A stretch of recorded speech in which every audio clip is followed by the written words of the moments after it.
नमस्कार। गोविंद पारिक के 80 पेज के सीरीज में आज हम लोग बात करने वाले हैं पेज नंबर 64 की बात करेंगे। तो पेज नंबर 64 में सबसे पहला पॉइंट क्या है? क्षीर त्रय। क्षीर त्रय का नाम आपने सुना होगा, चरक में आपने अच्छे से पढ़ा होगा। चरक चैप्टर 1 दीर्घ द्वितीय अध्याय में क्षीर त्रय का पहला सबसे पहले वर्णन आया है। तो देखेंगे क्षीर त्रय में चरक ने क्या बोला है? अर्क अस्मंतक व स्नुही। क्या बोला है? अर्क अस्मंतक व स्नुही बोला है, या ये कह सकते हैं कि रस्तंगड़ी ने पहले क्या बोला है? अर्क वट स्नुही। तो चरक ने वट की जगह पे अर्क अस्मंतक स्नुही कर दिया, अर्थात वट की जगह पे अस्मंतक कह दिया। यही बात कर रस्तरंगड़ी में अस्मंतक की जगह पर वट कहा है, मतलब चरक के अस्मंतक की जगह पे वट कह दिया है रस्तरंगड़ी ने।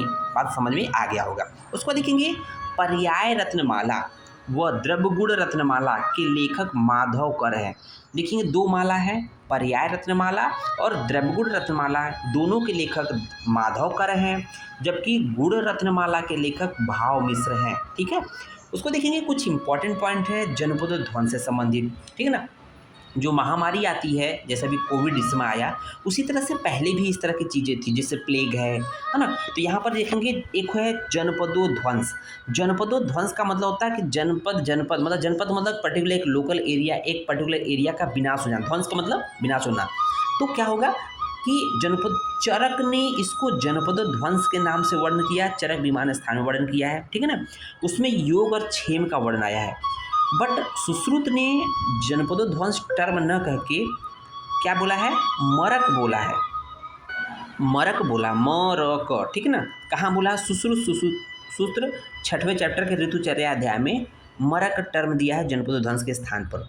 और भेल ने जनमार कह दिया है। तो तीनों का एक ही मीनिंग है कि इसमें पब्लिक की क्षति होती थी, आम जनमानस की क्षति होती थी, पूरा गांव का गांव साफ हो जाता था, पूरा मोहल्ले का मोहल्ला साफ हो जाता था। इस तरह की बीमारियां पहले भी थी, महामारी थी, जो आज के समय में कभी कभी देखी जाती है। उसको देखेंगे एक पॉइंट है प्रधान इंद्रिय और व्यापक इंद्रिय।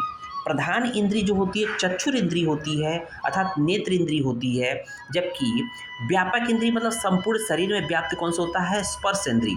स्पर्श इंद्री देखेंगे, स्पर्श त्वचा का सब जगह स्थान है, त्वचा में स्पर्श इंद्री होती है, जिसको व्यापक इंद्री बोला गया है। तो प्रश्न पूछता है व्यापक इंद्री कौन सी है? तो स्पर्श इंद्री है। प्रधान इंद्री कौन सी है? चक्षुर इंद्री है। उसको देखेंगे अध्यात्म द्रव्य गुण संग्रह। अध्यात्म द्रव्य गुण संग्रह, ठीक है ना। चार चीज़ें हैं इसमें, अध्यात्म द्रव्य गुण संग्रह। इसमें चार कंटेंट भी हो जाते हैं। मन मनार्थ, मन का अर्थ मतलब मनार्थ, बुद्धि और आत्मा। मन मनार्थ, बुद्धि और आत्मा, ये चार चीज़ें क्या होती है? अध्यात्म द्रव्य गुण संग्रह कहलाती है। जबकि अध्यात्म द्रव्य क्या है? मन और आत्मा क्या है? दो चीज़ें होती है अध्यात्म द्रव्य में। ठीक है ना। अध्यात्म मन और आत्मा है। उसको देखेंगे कुछ बस्ती की बात कर लेते हैं, जो कि हम लोगों ने बात किया भी है। कर्म बस्ती, काल बस्ती, कर्म बस्ती की संख्या, काल बस्ती की संख्या, योग बस्ती की संख्या। तो इसको पहले तीनों का टेक याद करेंगे। कर्म का योग, कर्म मतलब कर्म बस्ती, का मतलब काल बस्ती, योग मतलब योग बस्ती हो गया। इनकी संख्या बात करते हैं। चरक ने सीधी सीधी बोल दिया है कि कर्म बस्ती की संख्या 30 होती है, काल बस्ती की संख्या 16 होती है और योग बस्ती की संख्या 8 होती है। जब वाग्भट की बात करते हैं तो यहाँ पर थोड़ा सा डिफरेंस आ जाता है। कर्म बस्ती और योग बस्ती तो उन्होंने चरक के समान माना है, कर्म बस्ती की संख्या 30 मानी है, योग बस्ती की संख्या 8 मानी है। लेकिन जब काल बस्ती की बात आती है तो 16 की जगह पे उन्होंने 15 मान लिया है, जिसमें निरूह 1 कम कर दिया, 6 की जगह पे 5 निरूह कह दिया है। इस तरह से आप लोग बेसिक डिफ्रेंशिएट कर लेंगे कि चरक वाग्भट में जो योग बस्ती है चरक ने 16 मानी है, जबकि वाग्भट ने 15 ही मानी है। उसमें देखिए कुछ काल मर्यादा है, ड्यूरेशन है, कब किस समय कौन सा कर्म करना चाहिए। देखेंगे वो पहला है वाग्भट के अनुसार। तो वाग्भट ने पर्टिकुलर ड्यूरेशन बताया है, प्रतिमर्श नस से 7 से 80 वर्ष के बीच करना चाहिए। प्रतिमर्श नस 7 से 80 वर्ष के बीच देय है, मतलब करना चाहिए। ठीक है। तो देखेंगे कौवल, धूम्रपान जो है ना, नासा मार देते हैं, जिसको हम लोग आज के समय में लोग धूम्रपान कहते हैं ना कि औषधि है। ठीक है। धूम्रपान 18 वर्ष के ऊपर के व्यक्तियों को ही देना चाहिए। उसको देखें कौवल, अभी कुछ समय पहले कौवल की बात किया। कौवल में क्या करते हैं कि संचारी होता है और उसमें क्या करते हैं? कल का धारण करते हैं, है ना। तो इतना बात बताया था हम लोगों ने। इसके जो ये 5 वर्ष के ऊपर दे है, वेरी वेरी इंपॉर्टेंट प्रश्न पूछा था। कवल कितने समय पश्चात देना चाहिए, कितने उम्र के लोगों को देना चाहिए, तो 5 वर्ष के ऊपर लोगों को दे सकते हैं। बमन और विरेचन जो है 10 से 70 वर्ष के बीच देय होता है, 10 वर्ष पहले नहीं दे सकते हैं और 70 वर्ष के बाद भी नहीं दे सकते हैं। सारंगधर ने कुछ चीज़ें बताई है, जैसे कवल और गंडूस दोनों की बात की है, तो 5 वर्ष के ऊपर बताया है। तो कवल और गंडूस दोनों जो होता है 5 वर्ष के ऊपर दे सकते हैं, 5 वर्ष के नीचे बच्चों को नहीं दे सकते हैं। विरेचन की बात, नस्य की बात कर लेते हैं। नस्य जो होता है 8 वर्ष के ऊपर देय है, अर्थात 8 वर्ष के ऊपर जो है योग्य होते हैं।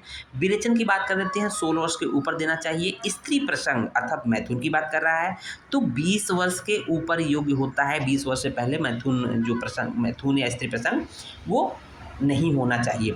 देखेंगे धूम्रपान 16 से 20 वर्ष तक देय है। देखेंगे उपनाह स्वेद के बारे में कुछ चीज़ें की गई है।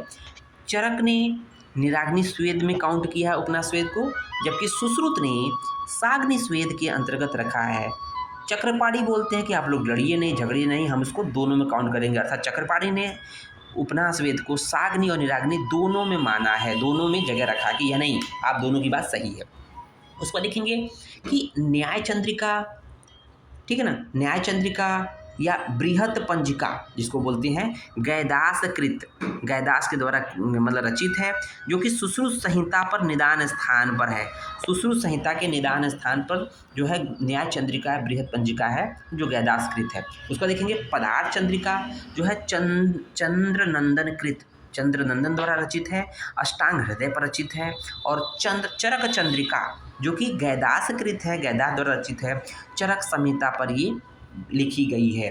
उसके बाद देखेंगे लास्ट में त्रिफला का सेवन, जैसा कि नाम है त्रिफला, 3 फल है, हरितिकी, विभितिकी, आम्लकी, ठीक है ना। इसी सीक्वेंस में हरितिकी, विभितिकी, आम्लकी, इसको हम लोग कैसे याद करेंगे, हवा, हरितिकी, विभितिकी, आम्लकी, ठीक है ना, हरितिकी, विभितिकी, आम्लकी, जिसको क्या कहेंगे, हवा, ठीक है ना, याद हो गया। तो देखिएगा इसको आप देखेंगे, इसको पहले ऊपर देख लेते हैं। भोजन के पूर्व विभितिकी 2 देना है, भोजन के पश्चात आम्लकी 4 देना है, अन्न के जीर्ण होने पर हरितिकी 1 देना है। तो ये बहुत कन्फ्यूजिंग लग रहा है। तो भोजन के पूर्व को हम लोग प्राग्भुक्त्वा कहते हैं, भोजन के पश्चात भुक्त्वा बोलते हैं, भोजन के जीर्ण होने पर जडान्ते बोलते हैं। इसलिए हम लोगों ने इसको कोशिश किया हरितिकी, विभितिकी, आम्लकी, ठीक है ना, हरितिकी, विभितिकी, आम्लकी, तीनों का सीक्वेंस बना दिया 1 to 4। 1 to 4 कितनी मात्रा, हरितिकी 1, विभितक 2, आम्लकी 4 यूज करना है, प्रयोग करना है। लेकिन ध्यान दीजिएगा, हरितिकी का सेवन जरडान्ते, विभितक का सेवन प्राग्भुक्त्वा और आम्लक का सेवन भुक्त्वा। तो हवा जेपीबी, हवा जेपीबी, जे फॉर जड़ान्ते, पी फॉर प्राग्भुक्त्वा, बी फॉर भुक्त्वा। याद रहेगा, चरक का हवा हो जाएगा जेपीबी याद रखिएगा, जेपीबी, जे फॉर जड़ान्ते, पी फॉर प्राग्भुक्त्वा, बी फॉर भुक्त्वा। तो चरक का हवा हो जाएगा जेपीबी, जबकि भेल का जो जेपीबी होगा वो वाह होगा, वाह, तो वाह, तो VAH, है ना, भेल का वाह, चरक का हवा, भेल का वाह, जेपीबी याद रखिएगा, जेपीबी, है ना, ये तीनों याद रखिएगा। चरक का हवा हो जाएगा, भेल का वाह हो जाएगा, तो जड़ान्ते हो जाएगा विभितक, प्राग्भुक्त्वा हो जाएगा आम्लक, और भुक्त्वा हो जाएगा हरितकी, ठीक है ना। इस तरह से ये पार्ट कंप्लीट होता है। उम्मीद है वीडियो पसंद आया होगा। धन्यवाद।